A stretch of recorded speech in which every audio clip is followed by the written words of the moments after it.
So one of the things Texas is known for is its famous barbecue. But there is one Texas senator out there that is warning people that if his opponent wins, he will ban barbecue. It makes no sense. But let's get with the story here. Appearing at a packed campaign event in a restaurant in Texas, Senator Ted Cruz warned the crowd that if Beto gets elected, say goodbye to your barbecue.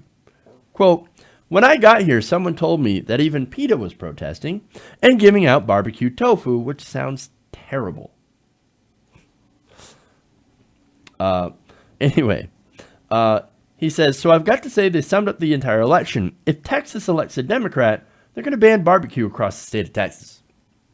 You want to talk about an issue to mobilize the people, and I'm talking to everybody. So I want to thank PETA, and I do want to tell PETA that if you're going to have to disclose to the FEC that by coming in and protesting and giving away tofu, that you have given an in-kind contribution to my campaign by demonstrating just how bad things can get.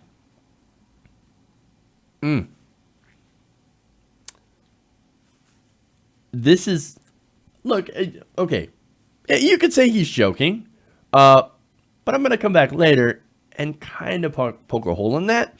But the overall point is, if Beto wins, goodbye barbecue. Say goodbye. Say goodbye. Say goodbye to your pork ribs. Say goodbye to your hamburgers and your steaks.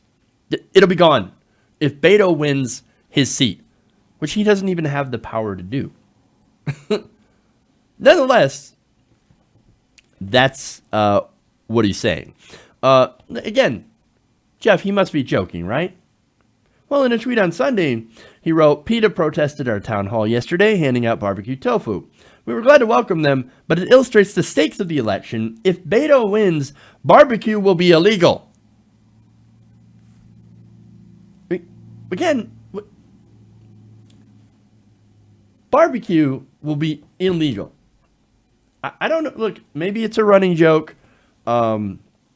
But man, it just seems like everything, desperation. and again, I know what he's trying to do. This is his campaign strategy all along. Paint Beto as the other. Oh no, he's not really a Texan. No, you can't be a liberal and actually win in Texas. I mean, that's crazy talk. Why not? Texas, look, there's a growing Latino population in Texas. There's a good chance that if you are a liberal, you can win in Texas. Now, look, that said, Beto's got a shot, but it is a little bit of a long shot. Newest poll came out that had Ted Cruz actually ahead, so by 9 points. So, look, I don't know. I still think Beto has a fairly good chance to unseat Ted Cruz. And maybe the strategy is actually working, because it's not as if Ted Cruz is likable. I mean, he's a very non-likable person, even among Republicans. Look, you had Lindsey Graham saying in the Senate that if somebody went in and shot Ted Cruz, that you couldn't convict the shooter. And that's in the floors of Congress. I'm just saying. Not very popular. Nonetheless, his campaign might actually be working to some extent. But anyway, now he also told a crowd of supporters, quote, we are seeing tens of millions of dollars flooding into the state of Texas from liberals all over the country who desperately want to turn the state of Texas blue. They want us to be just like California, right down to tofu and silicon and dyed hair. Oh my God, dyed hair. The horror. Terrible thing. And silicon? Really? You mean very successful, gigantic corporations? I thought you'd love that in Texas. That doesn't make any sense. But look, again, there's that, they want to turn us into California. California is the 5th largest economy in the world. They're actually doing fantastic. And yes, they do have a lot of problems, but they have the same kind of problems, especially in LA and San Francisco, that most big cities have. And that's, of course, gentrification and high home prices. But that's because there is a lot of success there. At least when it comes to these corporations. Now, speaking of corporations, Beto does not take corporate PAC money, unlike Ted Cruz, who has come crawling to Wall Street to beg for money. So look, it is all hands on deck in Texas. Republican politicians, and I did a story on this before, are lining up to try to support Cruz. You got Donald Trump. He's going to hold a rally for Ted Cruz. That should be very, very interesting.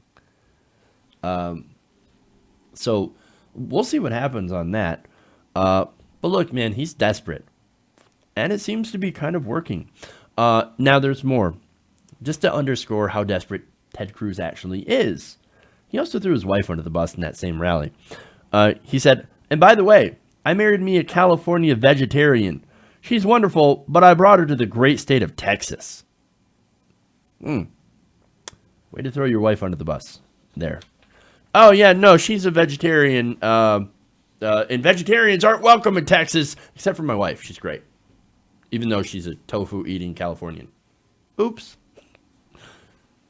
You ever have any wonder why Ted Cruz is so deeply unpopular?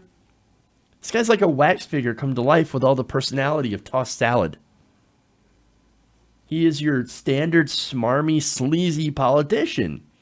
And look, the thing is, even though he seems to be up in the polls, this attack means he can't really find a whole lot else to hit Beto on.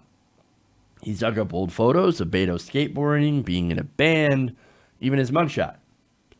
I don't know about you, but that stuff actually kind of makes Beto seem a bit cooler. Especially considering, or at least compared to Ted Cruz.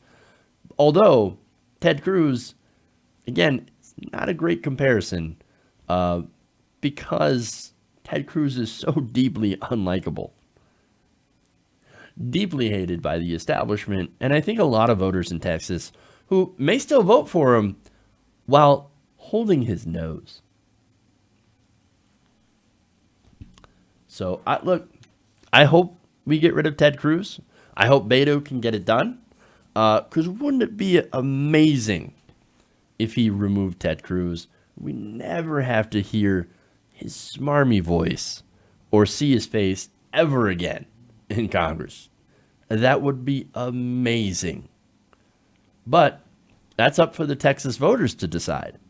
Hey everybody, thanks for watching this video. If you want to see more like this, please hit the subscribe button below. And if you want to support truly independent progressive media, please consider becoming a patron at patreon.com/TYTNation.